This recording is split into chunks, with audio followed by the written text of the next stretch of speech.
հանրության մեջ հաշտության, հանդուրժողության, միասնության ոգին զորացնելու, եկեղեցի պետություն խաթարված հարաբերությունները վերականգնելու, ընդհակառակը շարունակվում են հարձակումները մեր Սուրբ եկեղեցու դեմ։ Սուրբ Էջմիածնի հանդեպ ոտնձգության հերթական փորձը կատարվեց այսօր։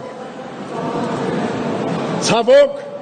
նաև մեր որոշ եկեղեցականների միջոցով, սակայն հավատավոր մեր ժողովրդի զավակները մնում են աներեր եւ աներկյուղ։ Այս աղմուկը, որ բարձրացվում է եկեղեցում, երբեք չի կարող խաթարել մեր առաքելությունը, մեր ծրագրերը, որոնք կոչված են մեր եկեղեցու պայծառության եւ մեր երկրի շինության համար։